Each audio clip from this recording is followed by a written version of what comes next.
विमल, बोलो जुबा केसरी। विमल में गुलिस्तां की ये कुछ लजीज फरिश्ते जब साथ घुले तो जी ललचाए और दिल कहे कि स्वाद की इस जुबा में खुद को ऐसा डुबाऊं कि निकल ना पाऊं। विमल की जुबान कुछ है ही ऐसी, मानते हैं ना? विमल, बोलो जुबा केसरी। विमल में गुलिस्तां की ये कुछ। नमस्कार, बहुत स्वागत है आपका। आप देख रहे प्रहार, आपके साथ मैं हूं सलोनी श्रीवास्तव अजमेर। और प्रहार में आज सबसे पहले बात करेंगे विश्व युद्ध की दस्तक की। जैसे जैसे इजराइल संघर्ष, ईरान संघर्ष अपने चौथे दिन में पहुंच रहा है, हालात और गंभीर होते जा रहे हैं। युद्ध के बीच नए खुलासे भी हो रहे हैं। नेतन्याहू दावा कर रहे हैं कि ईरान अमेरिकी राष्ट्रपति डोनाल्ड ट्रंप और खुद नेतन्याहू को मारने की योजना बना रहा है। वहीं ईरान लगातार इजराइल पर हमले कर रहा है और इन्हीं हमलों में अमेरिकी दूतावास को भी निशाना बनाया। और इन खबरों के बीच एक खबर यह भी कि ट्रंप ने मध्य पूर्व में नौसैनिक बेड़े को तैनात करने के आदेश दे दिए और ट्रंप ने यह भी कहा है कि वो समझौता कराएंगे, जंग रुकवाएंगे।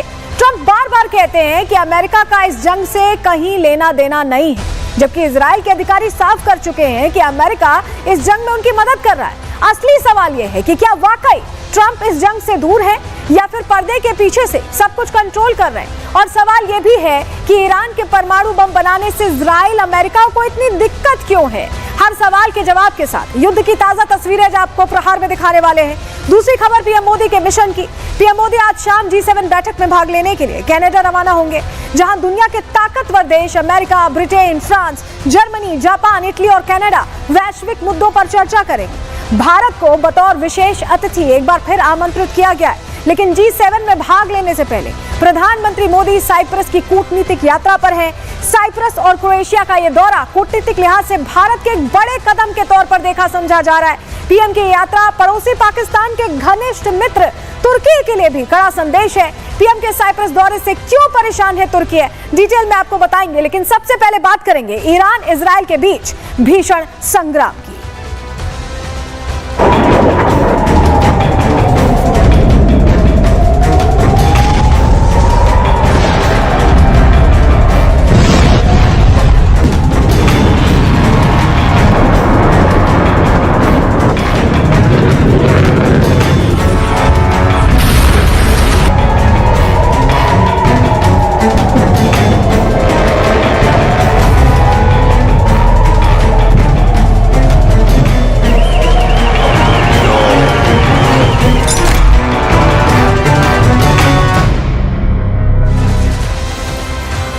ईरान इजराइल युद्ध को 4 दिन हो चुके हैं। 4 दिन से जंग जारी है और लगातार इस तरह की तस्वीरें सामने आ रही हैं जो तबाही का मंजर दिखा रही हैं। इस बीच कुछ देश ऐसे हैं जिनमें खलीफा बनने की होड़ लगती दिखाई दे रही है, जो आगे आकर कह रहे हैं कि हम युद्ध रोकेंगे, हम इन देशों के खलीफा बनेंगे। वहीं एक देश ऐसा भी है जो भारत से पिटने के बाद एटमी धमकी की बात कर रहा है, कह रहा है कि इजराइल को एटमी बम से उड़ा देंगे अगर ईरान पर एटम बम का इस्तेमाल होता है तो। लेकिन अमेरिका का रुख क्या है, क्योंकि अमेरिका के ट्रंप भी लगातार अपने बयानों से एक अलग तरह का विवाद छेड़ रहे हैं। कभी कह रहे हैं कि शांति दूत बन जाएंगे, तो कभी अपना USS निमित्ज भेज दे रहे हैं जंगी मैदान में। हो क्या रहा है इस युद्ध में, क्या कुछ पूरा अपडेट है, चलिए फटाफट सबसे पहले आपको बताते हैं। क्योंकि आपको बताएं जो अभी हालात हैं उससे यही लग रहा है कि दोनों तरफ भीषण तबाही मच रही है, लेकिन इजराइल भारी पड़ रहा है। वहां पर ऐसे हालात नहीं है कि बहुत ज्यादा नुकसान हुआ हो, ईरान के लिए मुश्किल खड़ी हो गई है। अभी पूरे 4 दिनों का अपडेट इस वक्त क्या है, इस वक्त की जानकारी आपके सामने हम रख रहे हैं, जानकारी आपको देते हैं। दरअसल तबाही का मंजर जिस तरह से आ रहा है उसको लेकर इजराइल और ईरान के बीच 4 दिन से जंग चल रही है। आप देख रहे हैं इजराइल ने ईरान के विदेश मंत्रालय को निशाना बना लिया और हमले में 100 से ज्यादा लोगों के घायल होने की जानकारी मिली है। एक दिन पहले ईरानी रक्षा मंत्रालय पर भी अटैक किया गया और इजरायली हमले में अब तक बताया जा रहा है ईरान में 224 लोगों की मौत हो चुकी है। इस जंग में अब तक ईरान के करीब 1277 लोग घायल भी बताए जा रहे हैं। ईरान ने भी इजराइल पर पलटवार किया है, लेकिन ईरान ने सेंट्रल इजराइल में बैलिस्टिक मिसाइलें दागी हैं। इस हमले में बताया जा रहा है 5 इजरायली नागरिकों की मौत हुई है और ईरान के हमले में करीब 90 लोग घायल बताए जा रहे हैं। अब तक इजराइल में करीब 20 लोग मारे गए हैं, वहीं अब तक करीब 500 से ज्यादा लोग ईरानी अटैक्स में, ईरानी बैलिस्टिक मिसाइल के अटैक में घायल हुए हैं। और चलिए अब आपको फटाफट जरा तस्वीरों के जरिए हालात दिखाते हैं कि ये युद्ध कैसे भयंकर होता जा रहा है और लगातार तबाही की तस्वीरें सामने आ रही है। तस्वीर देखिए, तस्वीर ऑन करिएगा। ये देखिए इजराइल की एयर स्ट्राइक कैसे चल रही है। ये आप जो देख रहे हैं, ये इजराइल के वो फाइटर जेट्स हैं जो आ रहे हैं और ईरान पर सीधा प्रहार कर रहे हैं, सीधा अटैक कर रहे हैं। ये तस्वीर जो आप देख रहे हैं, ये एयर स्ट्राइक की तस्वीरें हैं। कुद्स फोर्स का जो हेडक्वार्टर्स है उसे दरअसल निशाना यहां बनाया गया है और निशाना बनाकर वहां भीषण प्रहार किया गया। ये तस्वीर आपको दिखा रहे हैं, ये देखिए तस्वीर देखिए, ये कैसे फाइटर जेट्स, ये ब्लू डॉटेड लाइन में देखिए फाइटर जेट्स चले आ रहे हैं और तेहरान में ठीक उस ठिकाने पर पहुंच रहे हैं जहां कुद्स फोर्स का हेडक्वार्टर्स है। उन ठिकानों पर यह भीषण बमबारी हुई है। जरा अगली तस्वीर सेंट्रल इजराइल की भी आपको दिखा रहे हैं। यह सेंट्रल इजराइल की तस्वीर है, यहां रिहायशी इलाकों पर जहां आप देख रहे हैं इजराइल स्ट्रैटेजिक लोकेशंस पर अटैक कर रहा है। वहीं ईरान की बात करें तो लगातार रिहायशी इलाकों को निशाना बना रहा है और ये सेंट्रल इजराइल की ही तस्वीर हम आपको दिखा रहे हैं जहां तबाही के निशान आप देखिए, आप देखकर समझ रहे हैं ये हाई राइज बिल्डिंग्स हैं जहां आम लोग रहते हैं और इस पर अटैक किया गया है। अगली तस्वीर तेल अवीव की आपको दिखाते हैं। ये देखिए आसमान देखिए, लगातार मिसाइल ईरान की तरफ से दागी जा रही है और ये जो आप रोशनी देख रहे हैं दरअसल जो डिफेंस सिस्टम इन्हें ध्वस्त कर रहा है, उनकी आवाजें भी यहां सुनाई देती दिखाई दे रही हैं। ये तेल अवीव की तस्वीर है।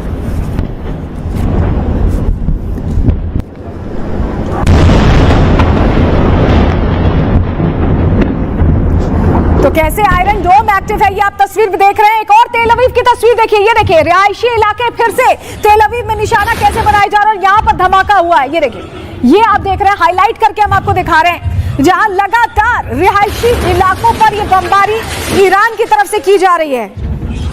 धमाकों की आवाज से गूंज रहा है तेल अवीव, सुनिए।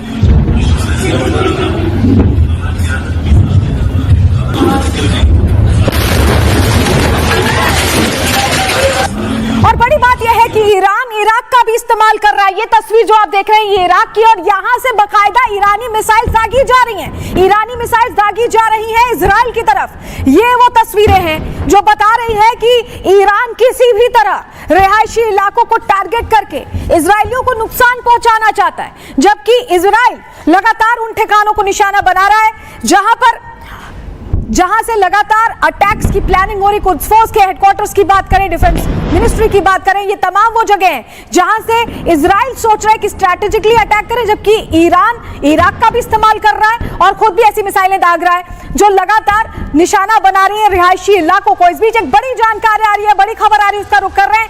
ईरान से तनाव के बीच इजरायली सेना ने बड़ा दावा कर दिया है। राजधानी तेहरान के एयर स्पेस पर कब्जे का दावा इजराइल की तरफ से किया गया है। आईडीएफ प्रवक्ता ने प्रेस कॉन्फ्रेंस में यह बड़ी बात कह दी है, ईरान से 1/3 लॉन्च पैड तबाह कर दिए गए हैं। इजराइल ये बहुत बड़ी बात कह रहा है। आईडीएफ सेना ने यह दावा कर दिया है कि जो एयर स्पेस है, ये बहुत बड़ी खबर है। इस खबर को आप समझिए। ईरान से तनाव के बीच इजरायली सेना ने यह दावा किया कि राजधानी तेहरान के एयर स्पेस पर कब्जा कर लिया। अब एयर स्पेस पर कब्जा करने का मतलब है कि कोई भी विमान ऐसे नहीं जा सकता है बिना परमिशन के, और अगर वो कब्जा इजराइल के हाथ में है तो बहुत मुश्किल होने वाली है ईरान के लिए। ये बड़ी खबर आपको बता रहे हैं, ये आईडीएफ के प्रवक्ता की तरफ से जानकारी दी गई है। तो ये जानकारियां मिल रही हैं जहां आप देखिए राजधानी तेहरान के एयर स्पेस पर कब्जे की बात कही जा रही है। और इन अटैक्स के बीच जो चल रहा है, इस बीच आपको बताएं कि नेतन्याहू ने सीधी धमकी दे दी है। इजराइल ने ईरान की फौज को निशाना बनाया है और इजराइल का आरोप है कि ईरान रिहायशी इलाकों में अटैक कर रहा है। नेतन्याहू ने तबाह हुए बैटियाम शहर का दौरा भी किया है और इन शहर की इमारतों और घायलों से मुलाकात की, उन्होंने जानकारी लिए जाकर। नेतन्याहू ने ऐसे में ईरान को सीधी सीधी धमकी दे दी है, कहा है कि इस तबाही की भारी कीमत चुकानी होगी। तो जिस तरह की तबाही तेल अवीव में और अलग अलग जगहों पर देख रहे हैं, उसको लेकर नेतन्याहू ये कह रहे हैं कि सीधा सीधा अब इसका खामियाजा भुगतना पड़ेगा ईरान को। और एक और तस्वीर आपको जरा हाइफा की दिखा देते हैं। ये ऑयल रिफाइनरी है इजराइल की जिस पर अटैक किया और देखिए धू धू करके जल रही है, पूरी आग यहाँ लगती दिखाई दे रही क्योंकि ऑयल रिफाइनरी है और ऐसे में इसको टारगेट किया गया है।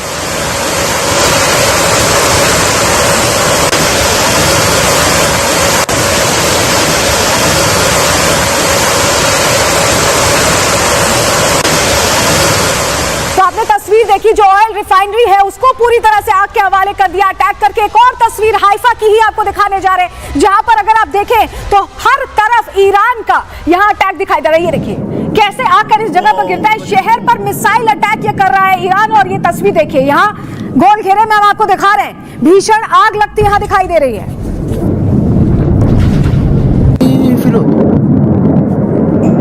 Wow, wybatę z kup.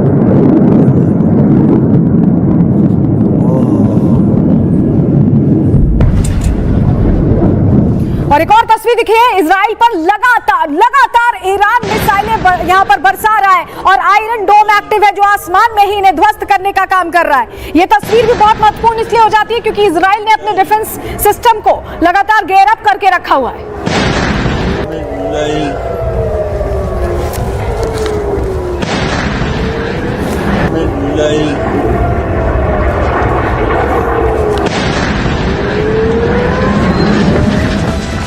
और इसी बीच युद्ध से जुड़ी बड़ी जानकारी आ रही है। इजराइल ईरान तनाव पर बड़ी खबर है कि पुतिन एर्दोगन ने तत्काल तनाव खत्म करने को कहा है। दोनों देश तत्काल संघर्ष खत्म करें, ये पुतिन और एर्दोगन कह रहे हैं। तो रशिया और तुर्की की तरफ से ये कहा जा रहा है कि अब ये तनाव खत्म किया जाए। तुरंत तनाव खत्म करने की बात, तत्काल तनाव खत्म करने की बात पुतिन और एर्दोगन कह रहे हैं। जो अभी हालात बने हुए हैं उसको लेकर पूरी दुनिया की निगाहें हैं। दोनों देश तत्काल संघर्ष खत्म करें, ये पुतिन और एर्दोगन कह रहे हैं। देखिए दुनिया तो कह रही है लेकिन इजराइल ने क्लियर कर दिया है कि परमाणु प्रोजेक्ट जब तक रोका नहीं जाएगा तब तक ये प्रहार जारी रहेगा। ईरान का न्यूक्लियर प्रोजेक्ट रोकना ही इजराइल का मकसद है। इजराइल का दावा है कि लड़ रहे हैं अस्तित्व की जंग, वो अपने अस्तित्व की जंग लड़ रहे हैं। ईरान का मिसाइल प्रोजेक्ट इजराइल के लिए बहुत बड़ा खतरा है। इजराइल ये पहले भी कह चुका है, परमाणु प्रोजेक्ट दूसरा बड़ा खतरा है और मिसाइल से रिहायशी इलाकों को लगातार टारगेट किया जा रहा है। ये भी कहा जा रहा है इजराइल की तरफ से अगर परमाणु होता तो इजराइल खतरे में था। इजराइल ये कह रहा है कि अगर इनके पास परमाणु बम होता तो बहुत बड़ा खतरा हो सकता था और अपनी रक्षा के लिए हर संभव कदम उठाएंगे। नेतन्याहू ये बात दोहरा रहे हैं। लेकिन जरा अब ये समझना होगा कि आखिर देखिए दुनिया के 9 देशों के पास परमाणु हथियार हैं, तो आखिर क्या दिक्कत है कि सिर्फ इजराइल ये चाहता है कि ईरान के पास परमाणु हथियार ना हो? क्या वजह है इसके पीछे, दिक्कत क्यों है इजराइल और अमेरिका को? चलिए जरा आपको जानकारी समझाते हैं वजह क्या है। वजह, पहली वजह समझिए, मिडिल ईस्ट में सिर्फ इजराइल के पास परमाणु हथियार है। ऐसे में ईरान के परमाणु हथियार से पावर बैलेंस बिगड़ जाएगा, ये इजराइल और अमेरिका को लगता है। ईरान और सऊदी अरब में उसके बाद वर्चस्व की जो पुरानी लड़ाई चढ़ रही थी वो और तेज हो जाएगी। सऊदी प्रिंस ने ये कह दिया है, खुली चेतावनी उन्होंने दे दी है कि अगर ईरान परमाणु हथियार बनाता है तो हम भी बनाएंगे और इससे परमाणु बम बनाने की होड़ फिर से शुरू हो जाएगी। दूसरी वजह क्या है ये भी समझ लीजिए। ईरान के परमाणु पावर बनने से इजराइल और यूएस को बहुत बड़ा खतरा है। ईरान कई बार ये कह चुका है, अपनी सदन के अंदर भी ईरान के जो लीडर्स हैं वो ये कह चुके हैं कि हम पूरी तरह से इजराइल का नामो निशान मिटाएंगे। परमाणु शक्ति बनते ही पहला निशाना ऐसे में इजराइल हो सकता है ईरान का। हमास, हिजबुल्ला और हूती ईरान के प्रॉक्सी लड़ाके, इन्हें मदद लगातार देता रहता है ईरान। ऐसे में परमाणु हथियार के गलत इस्तेमाल का भी इजराइल और यूएस को डर है और यही वजह है कि उनकी तरफ से कहा जा रहा है कि हम नहीं चाहते कि ये परमाणु शक्ति बने। इस बीच एक और बड़ी खबर आ रही है, उसका रुख कर रहे हैं। रूसी राष्ट्रपति पुतिन ने खामनेई को यह सलाह दे दी है कि इजराइल के तनाव के बीच ये सलाह उनकी तरफ से दी गई है कि खामनेई संघर्ष कम करने के लिए बातचीत करें। पुतिन कह रहे हैं कि आप बातचीत करिए, तनातनी से ईरान को बड़ा नुकसान हो सकता है। पुतिन ये पूरी तरह से कह रहे हैं कि अगर तनातनी जारी रहेगी तो और बड़ा नुकसान ईरान को हो सकता है। खामनेई को सीधी सलाह दे रहे हैं पुतिन कि इजराइल से तनाव के बीच वो बातचीत कर लें और ये जो मुश्किल है उसको हल कर लें। अच्छा, सलाह का मशवरा यहाँ पर चल ही रहा है, लेकिन इस बीच आपको बताएं कि नेतन्याहू ने बड़ा दावा कर दिया है। इजराइल के जो नेता है, सर्वोच्च नेता नेतन्याहू कह रहे हैं कि ईरान के टारगेट पर वो खुद भी हैं और डोनाल्ड ट्रंप भी हैं। ईरान ने हम दोनों की हत्या की साजिश रची है, ये नेतन्याहू कह रहे हैं। उन्होंने कहा कि मेरे घर को निशाना बनाकर अटैक किया गया है। ईरान समझौतों का रास्ता नहीं अपना रहा है, ईरान को यूरेनियम संवर्धन का रास्ता मिला है। नेतन्याहू कह रहे हैं कि अगर ईरान परमाणु बम बनाने में, यानी इसका अर्थ यही है कि संवर्धन का रास्ता मिला, ये वजह है कि ईरान परमाणु बम बनाने में जुटा हुआ है। ये खुद नेतन्याहू कहते दिखाई दे रहे हैं। इस बीच आपको और तस्वीरें भी दिखाते हैं, क्योंकि आपको बताएं कि ईरान में जानजान शहर जो है वो पूरी तरह से धमाकों में ध्वस्त हुआ। ये देखिए ईरान की तस्वीर देख लीजिए। ईरान जो इजराइल के अटैक्स हैं उसको डिफेंड उस तरह से नहीं कर पा रहा है जिस तरह से इजराइल कर रहा है। ये तस्वीर आप देख रहे हैं जानजा शहर की, जहां पर भीषण धमाका हुआ है।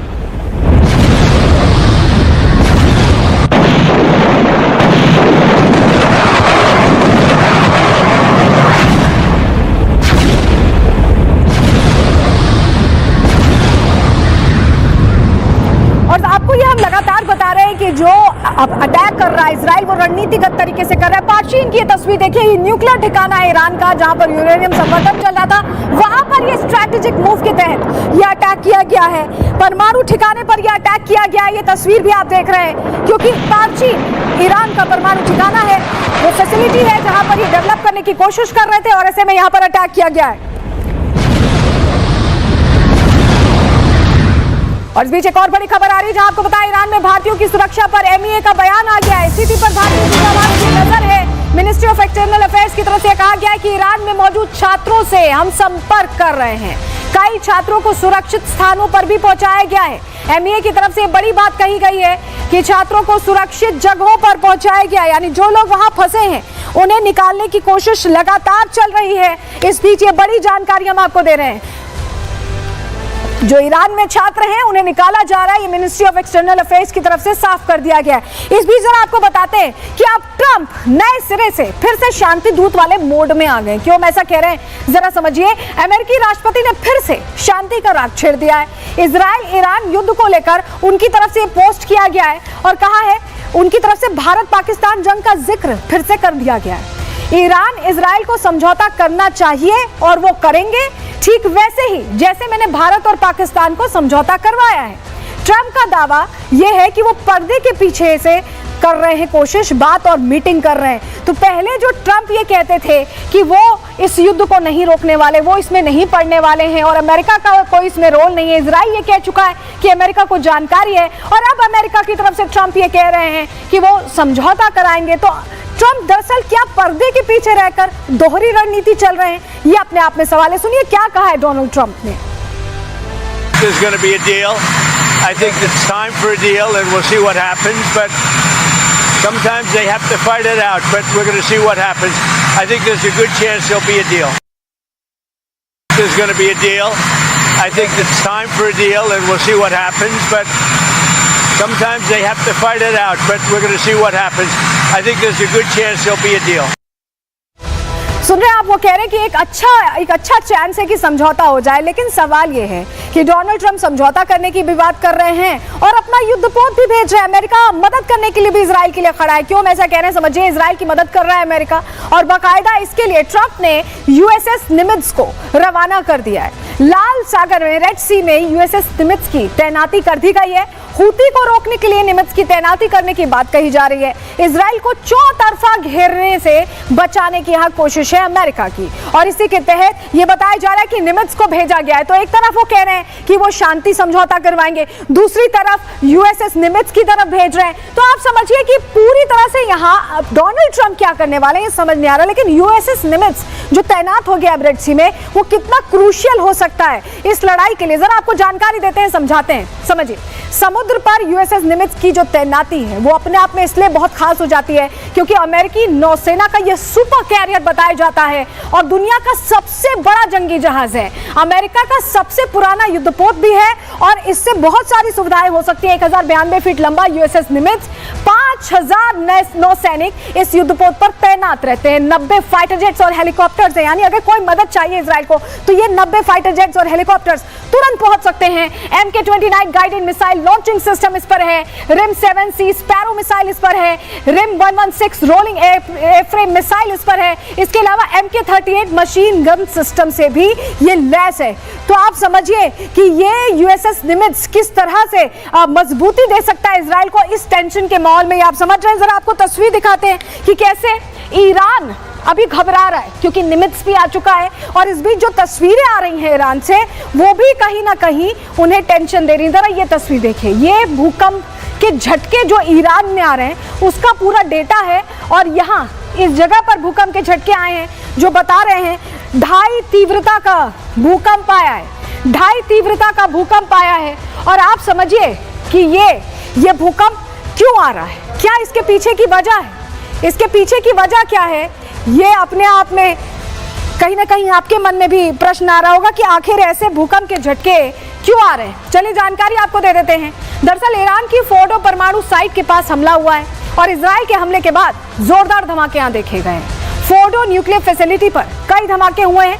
परमाणु साइट के आसपास के इलाकों में भूकंप यहां देखा गया है। भूकंप की तीव्रता रिएक्टर स्केल पर हमने आपको दिखाया भी 2.5 मापी गई है। और भूकंप आने के बाद अब सवाल खड़े हो रहे हैं कि क्या इजरायली अटैक की वजह से भूकंप आए हैं। और एक दूसरा सवाल भी है जो और ज्यादा महत्वपूर्ण हो जाता है कि ईरान क्या चुपचाप न्यूक्लियर टेस्ट कर रहा है जिससे रोका जा रहा है, क्या उस वजह से ये टेस्ट हो रहा है। तो ये बहुत सारे सवाल हैं जो इस भूकंप के झटके के बीच सामने आ रहे हैं। लेकिन आपको बता देते हैं कि अभी जो हालात बन रहे हैं उसमें सबसे बड़ी बात है कि ईरान के राष्ट्रपति ने बड़ी बात कह दी है।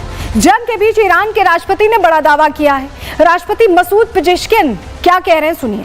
उन्होंने कहा कि ईरान परमाणु हथियार बना ही नहीं रहा है। सोचिए जिस चीज को लेकर युद्ध हो रहा है उसको लेकर राष्ट्रपति अब कह रहे हैं कि हम परमाणु हथियार बना ही नहीं रहे हैं, परमाणु ऊर्जा उत्पादन के लिए रिसर्च हो रही है। पेजेश्किन नया नैरेटिव दे रहे हैं कि हम तो रिसर्च के लिए, उत्पादन के रिसर्च के लिए हम काम कर रहे हैं, हम परमाणु हथियार बना ही नहीं रहे। ईरान ने युद्ध नहीं शुरू किया है, ये भी पेजेश्किन कह रहे हैं। ना हमने युद्ध शुरू किया है, ना हम युद्ध चाहते हैं। तो जिस चीज को लेकर ये जंग चल रही है उस पर पेजेश्किन कह रहे हैं कि हमने तो ये हथियार बनाने का सोचा ही नहीं, हम तो ऊर्जा पर काम कर रहे हैं। उन्होंने एक अलग ही एंगल देने की कोशिश की है। इस बीच बड़ी खबर आ रही है, उसका रुख कर रहे हैं। ईरान के नतांज परमाणु बेस को लेकर IAEA का दावा सामने आया है, परमाणु बेस पर अंडरग्राउंड डैमेज नहीं हुआ है।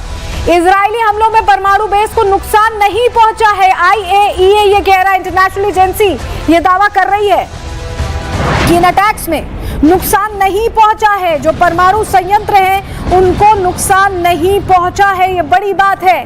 परमाणु बेस पर डैमेज हुआ है लेकिन नुकसान नहीं पहुंचा है।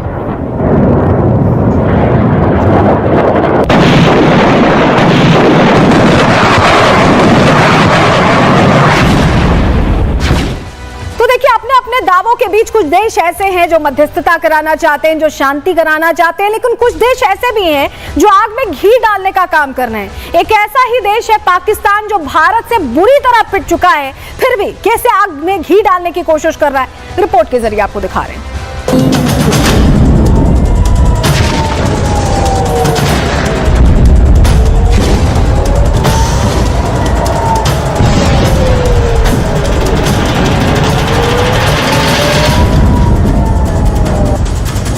इजराइल और ईरान के बीच छिड़ी जंग के 4 दिन हो चुके हैं, लेकिन दोनों ही देश पीछे हटने को तैयार नहीं है। इजराइल जहां ईरान के परमाणु ठिकाने, मिसाइल गोदाम, रिफाइनरी और सैन्य ठिकानों पर कहर बरपा रहा है, वहीं हमलों से बौखलाया ईरान इजराइल के रिहायशी इलाकों को टारगेट कर रहा है। इजराइल के हमले बता रहे हैं कि उसका मकसद ईरान को परमाणु हथियार बनाने से रोकना है, जबकि ईरान के हमले बता रहे हैं कि वो इजराइल को नेस्तनाबूद करना चाहता है। इसके लिए चाहे बेगुनाह इजरायलियों को मारना ही क्यों न पड़े।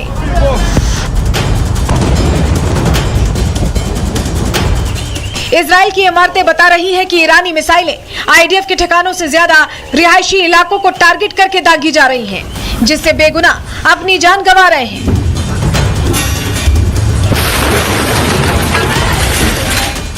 ईरान के जंगी मंसूबों को लेकर इजरायली प्रधानमंत्री ने बड़ा दावा कर दिया है। विदेशी मीडिया से बात करते हुए बेंजामिन नेतन्याहू ने दावा किया है कि ईरान का मकसद नेतन्याहू और डोनाल्ड ट्रंप की हत्या कराना है, जिसके तहत ईरान ने नेतन्याहू के घर को टारगेट किया था। ईरान के ताजा हमलों के पैटर्न को देखें तो नेतन्याहू का दावा सच नजर आता है। ईरान ने तेल अवीव में इजरायली सैन्य ठिकानों के अलावा अमेरिकी एम्बेसी को निशाना बनाया, जिससे यह साफ हो जाता है कि ईरान इजराइल के साथ लड़ रहा है, साथ ही अमेरिका को उकसाने की कोशिश भी कर रहा है। इजराइल ने ईरान की सैन्य लीडरशिप के साथ साथ ईरान के सर्वोच्च नेता को भी टारगेट पर ले लिया था, लेकिन ट्रंप के कहने पर खामनेई को छोड़ दिया गया। अब बड़ा सवाल यह है कि क्या ट्रंप सचमुच खामनेई को निशाना बनाने की योजना पर लगाम लगाने में कामयाब हुए, या ये महज कूटनीतिक दांवपेच है? क्योंकि एक और तो ट्रंप जंग खत्म कराने का दावा कर रहे हैं और दूसरी तरफ ईरान के खिलाफ यूएसएस निमित्ज की तैनाती कर रहे हैं। सच्चाई जो भी हो, इतना तो साफ है कि अगर सर्वोच्च नेता पर हमला होता तो पूरा मिडिल ईस्ट जंगी आग में झुलस जाता। फिलहाल युद्ध जारी है और पर्दे के पीछे मध्यस्थता की कोशिशें और जंग की आग में घी डालने की साजिशें भी चल रही हैं। भारत से मुंह की खाने के बाद आतंकिस्तान ईरान का खैरखा बन रहा है। भारत को एटमी धमकी देने वाला पाकिस्तान अब इजराइल को अपने परमाणु हथियारों की धमकी दे रहा है। यह धमकी पाकिस्तान ने ईरान के जरिए इजराइल को दी है। ईरानी राष्ट्रीय सुरक्षा परिषद के सदस्य मोहसेन रजाई ने शुक्रवार को एक टीवी इंटरव्यू में कहा कि पाकिस्तान ने ईरान से कहा है कि अगर इजराइल तेहरान में परमाणु बम गिराता है तो हम भी उन पर परमाणु बम गिराएंगे। अगर पाकिस्तान ने ईरान को यह आश्वासन दिया है तो मिडिल ईस्ट के लिए यह खतरे की घंटी है, क्योंकि पाकिस्तान किसी का सगा नहीं है और ऐसी बयानबाजी से वो शांति की बजाय जंगी आग को भड़का रहा है। मोहसेन रजाई का दावा इसलिए भी सच लग रहा है क्योंकि पाकिस्तानी नेता लगातार मुस्लिम देशों को एकजुट होकर इजराइल की खिलाफत करने की अपील कर रहे हैं। पाकिस्तानी रक्षा मंत्री ख्वाजा आसिफ बार बार ये कहते नजर आ रहे हैं कि मुस्लिम देशों को बिना देर किए इजराइल के खिलाफ एकजुट होना होगा। इजराइल ने ईरान, यमन और फलस्तीन को निशाना बनाया है। अगर मुस्लिम राष्ट्र एकजुट नहीं होते हैं तो दूसरे देशों को भी इजराइल की आक्रामकता का सामना करना पड़ेगा। ख्वाजा आसिफ का यह बयान और इजराइल को परमाणु हथियारों की धमकी देना बता रहा है कि कई ऐसे देश हैं जो नहीं चाहते कि इजराइल और ईरान का युद्ध रुके।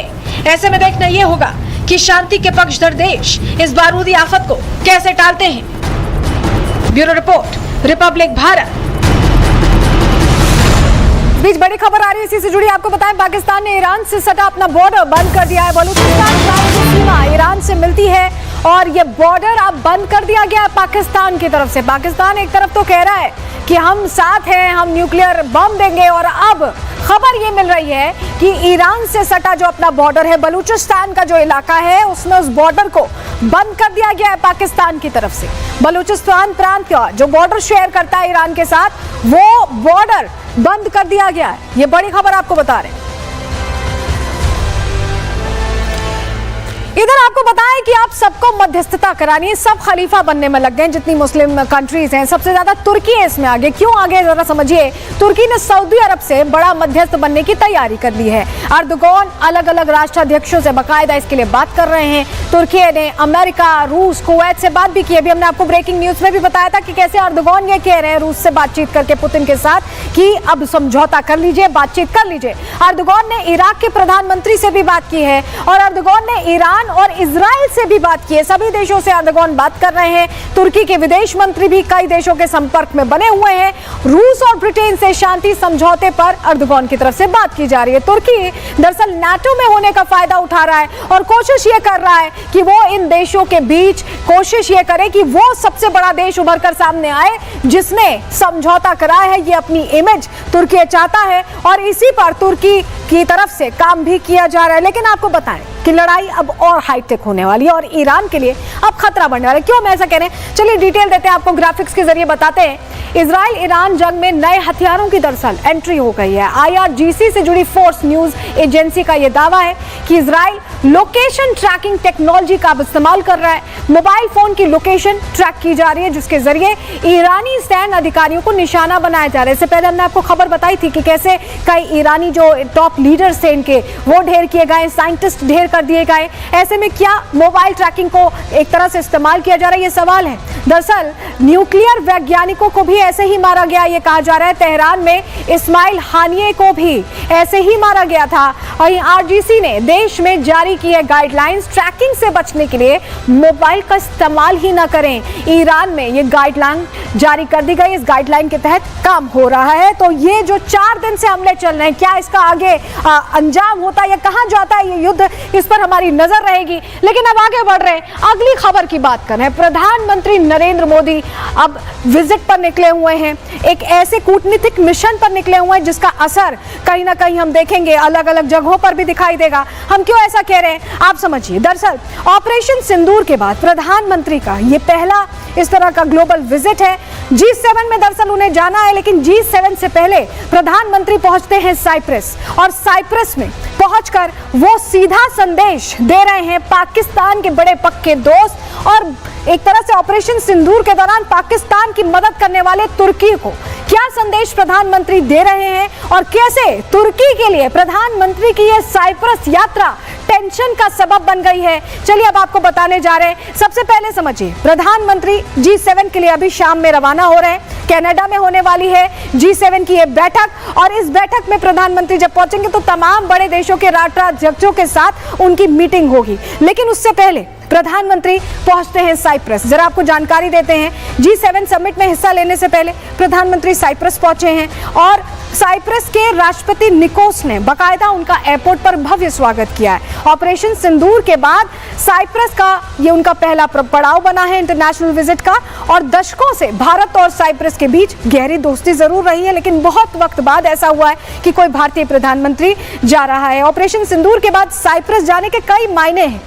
क्यों कई मायनों में अहम है, अब यही आपको बताने जा रहे हैं, क्योंकि आपको पहले तस्वीर दिखा देते हैं कि प्रधानमंत्री जब पहुंचे तो उन्हें सर्वोच्च सम्मान से सम्मानित किया गया। जरा तस्वीर दीजिएगा, ये देखिए प्रधानमंत्री और निकोस की ये मुलाकात आप देख रहे हैं, जो साइप्रस के राष्ट्राध्यक्ष हैं, और ये सर्वोच्च सम्मान से प्रधानमंत्री को सम्मानित करने की तस्वीरें हैं। अपने आप में गर्व की तस्वीरें हैं। Grand cross of the order of Makarios III का सम्मान ये दिया गया है प्रधानमंत्री को। ये तस्वीर आप देख रहे हैं और ये बताता है कि कैसे प्रगाढ़ता बढ़ रही है दो देशों के बीच।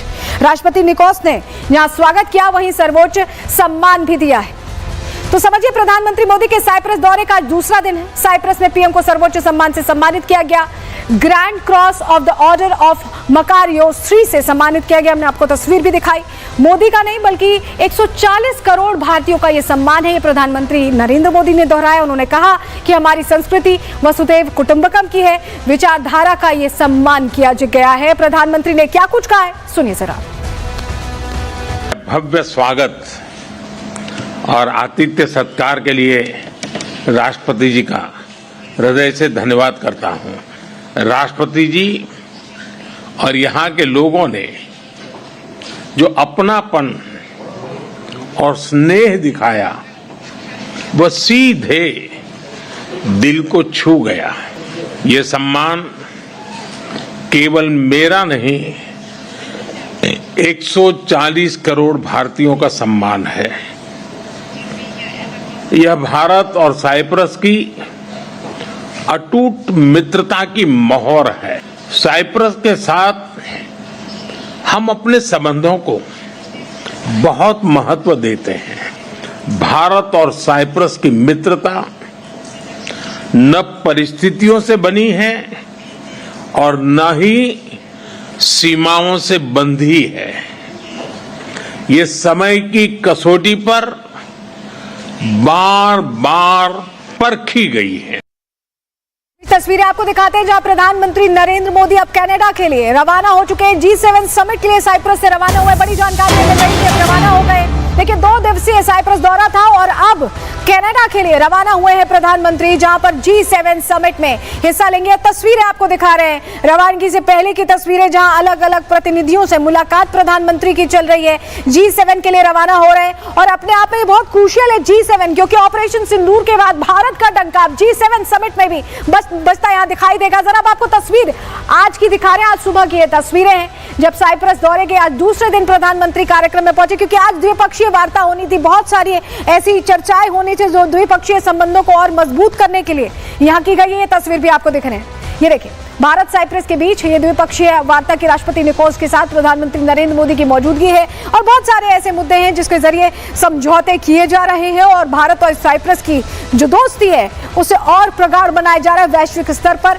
यह भारत का एक और कदम है, क्यों हम इसे वैश्विक स्तर पर भारत का बड़ा कदम माने? चलिए ये अब आपको समझाने की कोशिश करते हैं, क्योंकि भारत जब भी कुछ करता है बहुत सोच समझ के करता है और इस यात्रा से भी बड़ा संदेश हम दे रहे हैं। साइप्रस यात्रा के जरिए पाकिस्तान तुर्की को कड़ा संदेश दे रहा है। साल 1974 से साइप्रस का तुर्की के बीच सीमा विवाद रहा है। तुर्की और साइप्रस के बीच क्षेत्रीय और राजनीतिक मुद्दे हमेशा चर्चा में रहे हैं। 1974 में तुर्की की ओर से साइप्रस के उत्तरी भाग पर हमला किया गया और हमले के बाद साइप्रस में तनाव बढ़ गया था, जिसके कारण देश दो हिस्सों में बंट गया। 2/3 हिस्सा साइप्रस गणराज्य के रूप में मान्यता प्राप्त है और 1/3 हिस्सा स्वघोषित तुर्की गणराज्य कहलाता है। भारत ने इस मुद्दे पर लगातार साइप्रस का समर्थन किया है और यही वजह है कि अब पीएम मोदी के साइप्रस दौरे से तुर्की में टेंशन है कि भारत अब साइप्रस का साथ दे रहा है और तुर्की अलग थलग पड़ता दिखाई दे रहा है, क्योंकि भारत एक ग्लोबल लीडर है और ऐसे में उनका साइप्रस के साथ आना तुर्की के लिए टेंशन बढ़ा रहा है। प्रधानमंत्री ने वहां से क्या कुछ कहा, सुनिए जरा। रक्षा और सहयोग को और मजबूती देने के लिए द्विपक्षीय डिफेंस कोऑपरेशन प्रोग्राम के तहत रक्षा उद्योग पर बल दिया जाएगा। क्रॉस बॉर्डर टेररिज्म के विरुद्ध भारत की लड़ाई में साइप्रस के सतत समर्थन के लिए हम बहुत बहुत आभारी हैं। हम दोनों मानते हैं कि यह युद्ध का युग नहीं है। संवाद से समाधान और स्थिरता की बहाली ये मानवता की पुकार है। साइप्रस पहुंचने से प्रधानमंत्री के तुर्की को टेंशन है और दोनों तुर्की और पाकिस्तान क्योंकि एक ही रास्ते पर चलते दिखाई देते हैं, एक ही जैसे। क्यों हम ऐसा कह रहे हैं समझिए। तुर्की जहां साइप्रस के उत्तरी इलाके पर अवैध कब्जा करे बैठा है, वहीं पाकिस्तान भी कश्मीर के कुछ हिस्सों पर अवैध कब्जा किए बैठा है। तुर्की आतंकवाद का समर्थन करने वाली सरकार है, पाकिस्तान का समर्थन करती है हमेशा। पाकिस्तान आतंकवाद को पालने पोसने वाली सरकार, तो एक जैसे हैं हर मायने में। तुर्की में इस्लाम के नाम पर खलीफा बनने की कोशिश हो रही है, कह रहे हैं कि शांति समझौता कराएंगे। पाकिस्तान इस्लाम के नाम पर आवाम को भड़काने का भी काम करता है। तो ये दोनों एक जैसे उस लिहाज से भी है। मुस्लिम देशों का नेता बनना चाहते हैं एर्दोगान, तुर्की यही चाहता है कम से कम, और पाकिस्तान एर्दोगान का मोहरा बने पाकिस्तानी पीएम शहबाज, ये उन्हीं के हिसाब से चलते। ये दोनों एक ही जैसे हैं जो एक ही रास्ते पर चलते दिखाई दे रहे हैं। लेकिन प्रधानमंत्री नरेंद्र मोदी का साइप्रस पहुंचना और उसके बाद G7 देशों के बीच जाना कहीं ना कहीं इन देशों की नींदें उड़ा रहा है, क्योंकि कूटनीतिक स्तर पर यह एक बड़ा कदम है और इसका बड़ा असर भी समय के साथ देखने को मिलेगा। क्यों हम ऐसा कह रहे हैं, रिपोर्ट के जरिए देखिए और समझिए। साइप्रस के साथ हम अपने संबंधों को बहुत महत्व देते हैं। रक्षा और सहयोग को और मजबूती देने के लिए रक्षा उद्योग पर बल दिया जाएगा। G7 समिट में शामिल होने से पहले साइप्रस पहुंचे प्रधानमंत्री मोदी ने दुनिया को एक बार फिर भारत की बढ़ती ताकत का एहसास करवा दिया है। यही वजह है कि प्रधानमंत्री नरेंद्र मोदी जब 2 दिन के दौरे पर साइप्रस पहुंचे तो भारत के दुश्मनों के पेट में दर्द होने लगा। जब साइप्रस के राष्ट्रपति निकोस क्रिस्टोडोलुडिस ने एयरपोर्ट पर रेड कारपेट बिछाकर पीएम मोदी का स्वागत किया तो दुश्मनों की टेंशन बढ़ गई। जब साइप्रस में भारत माता की जय के नारे लगे, भारत माता की,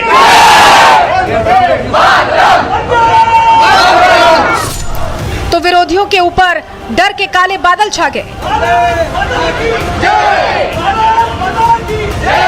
ऑपरेशन सिंदूर के बाद पीएम मोदी का यह दौरा कूटनीतिक नजरिए से भी अहम माना जा रहा है, खासकर ऐसे समय में जब भारत वैश्विक मंच पर अपनी रणनीतिक भूमिका को मजबूत कर रहा है। साफ दिखता है कि प्रधानमंत्री मोदी का यह दौरा सिर्फ औपचारिक नहीं बल्कि भारत की वैश्विक रणनीति का हिस्सा है, क्योंकि साइप्रस जैसे छोटे लेकिन रणनीतिक रूप से जरूरी देशों के साथ संबंधों को मजबूत करना विदेश नीति में मल्टी अलायंस डिप्लोमेसी की दिशा में एक अहम कदम माना जा रहा है। और यही वजह है कि साइप्रस के पड़ोसी देश तुर्की की टेंशन बढ़ गई है। तुर्की वही देश है जिसने पहलगाम में हुए आतंकी हमले के बाद पाकिस्तान का साथ दिया था, इस्लाम के नाम पर पाकिस्तान के साथ खड़ा दिखाई दिया था, पाकिस्तान को भारत पर हमला करने के लिए ड्रोन मुहैया कराए थे। लेकिन अब 2 दशक बाद तुर्की के ही पड़ोसी और विरोधी देश साइप्रस पहुंचकर पीएम मोदी ने भारत के दुश्मनों को कड़ी चेतावनी दे दी है। साफ कर दिया है कि केवल दुश्मन ही नहीं, दुश्मनों का साथ देने वाले देशों को भी भारत उन्हीं के घर में घेरने की हिम्मत रखता है। यही वजह है कि अब जियोपॉलिटिक्स की गहरी समझ रखने वाले एक्सपर्ट्स इसे प्रधानमंत्री नरेंद्र मोदी का स्मार्ट मूव करार दे रहे हैं। तुर्की और पाकिस्तान की बढ़ती दोस्ती का मुकाबला करने के लिए इस दौरे को एक महत्वपूर्ण कदम के तौर पर देखा जा रहा है। एक्सपर्ट्स के मुताबिक ये दौरा मुस्लिम देशों का खलीफा बनने की कोशिश कर रहे तुर्की के लिए भारत का एक रणनीतिक और कूटनीतिक संदेश भी है, जो कश्मीर, आतंकवाद समेत हर मुद्दे पर आतंकी मुल्क पाकिस्तान का खुला समर्थन करता रहा है। वहीं दूसरी तरफ साइप्रस ने हमेशा से ही भारत का समर्थन किया है, फिर चाहे कश्मीर का मुद्दा हो या फिर आतंकवाद पर भारत का सख्त रुख, साइप्रस हमेशा भारत के साथ खड़ा रहा। और यही वजह है कि पीएम मोदी ने अब तुर्की के खिलाफ क्षेत्रीय अखंडता का मुद्दा उसके ही पड़ोसी देश साइप्रस की धरती से मुखर कर दिया है। साफ कर दिया है कि जो साइप्रस की जमीन तुर्की ने अवैध रूप से कब्जा रखी है, उसके खिलाफ भारत साइप्रस के साथ खड़ा है। हम एक दूसरे की संप्रभुता और क्षेत्रीय अखंडता का सम्मान करते हैं। फ्रेंड्स, 2 दशक से भी लंबे अंतराल के बाद किसी भारतीय प्रधानमंत्री की साइप्रस यात्रा हो रही है और ये आपसी संबंधों में एक नया अध्याय लिखने का एक स्वर्णिम अवसर है। हम साथ मिलकर भविष्य को आकार देंगे। अपनी साझेदारी को स्ट्रेटेजिक दिशा देने के लिए हम अगले 5 वर्षों के लिए एक ठोस रोड मैप बनाएंगे। पीएम मोदी का यह दौरा इसलिए भी अहम है क्योंकि साइप्रस और क्रोएशिया दोनों ही यूरोपीय संघ के सदस्य हैं। साइप्रस तो 2026 में यूरोपीय संघ की अध्यक्षता भी करेगा। ऐसे में पीएम मोदी साइप्रस की यात्रा करके यूरोपियन यूनियन के साथ भारत के संबंधों को और गहरा कर रहे हैं। उनका ये कदम तुर्की के लिए एक कूटनीतिक चुनौती है, क्योंकि तुर्की यूरोपियन यूनियन के साथ अपने तनावपूर्ण रिश्तों के कारण अलग थलग पड़ सकता है। मैंने प्रधानमंत्री को आश्वासन दिया, जब साइप्रस यूरोपियन यूनियन की अध्यक्षता संभालेगा तो हम भारत और यूरोपियन यूनियन के संबंधों को प्राथमिकता देंगे। हम मुक्त व्यापार समझौता करना चाहते हैं, जिसे हम अपने आर्थिक और राजनीतिक संबंधों को और मजबूत कर सकते हैं। हम तुर्की के अवैध कब्जे को भी समाप्त करना चाहते हैं। साइप्रस की क्षेत्रीय एकता की अखंडता के लिए वर्षों से भारत ने ये रुख अपनाया है। हमें भारत से जो समर्थन मिला है, यूनाइटेड नेशन के शांति बलों में भी भारत का योगदान है। साफ है कि डिप्लोमेसी में सीधा सीधा कुछ नहीं कहा जाता, इशारों इशारों में संदेश देने की कोशिश की जाती है, और यही कोशिश अब भारत ने भी की है। क्योंकि पहलगाम आतंकी हमले के बाद भारत ने जब ऑपरेशन सिंदूर लॉन्च किया था, आतंकियों को घर में घुसकर मारा था, तो यही तुर्की पाकिस्तान के समर्थन में खुलकर आ गया था, आतंकवादियों को बचाने की कोशिश में जुट गया था। लेकिन अब पाकिस्तान की तरह ही तुर्की को भी भारत ने उसके अपने घर में ही घेर लिया है, जिससे तुर्की की अंतर्राष्ट्रीय मंचों पर और असहजता बढ़ेगी और भारत के दुश्मन खुद ही घुटनों पर आ जाएंगे। Bureau report, republic Bharat. और इस बीच बड़ी खबर आ रही है, उसका रुख करें, जहां आपको बताएं आतंक के खिलाफ लड़ाई में भारत के साथ साइप्रस के राष्ट्रपति निकोस क्रिस्टोडेलिडोस का बयान आया है। पहलगाम में काराना आतंकी हमला हुआ, साइप्रस ये कह रहा है आतंकवाद के खिलाफ लड़ाई में भारत के साथ खड़े हैं। साइप्रस की तरफ से कहा गया सामरिक संबंधों को और मजबूती देंगे। साइप्रस अब खुलकर भारत के समर्थन में खड़ा है और कह रहा है कि आतंकवाद के खिलाफ हम भारत के साथ हैं। इसी के साथ आज के लिए प्रहार में इतना ही। कल फिर हाजिर होंगे डिटेल रिपोर्ट के साथ, तब तक के लिए दीजिए इजाजत, नमस्कार।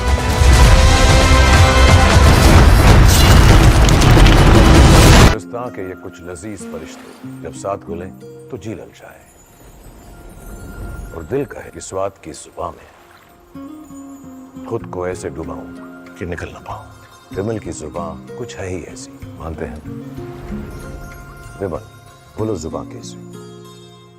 विमल में गुलिस्तां के ये कुछ लजीज फरिश्ते जब साथ घुलें तो जी ललचाए।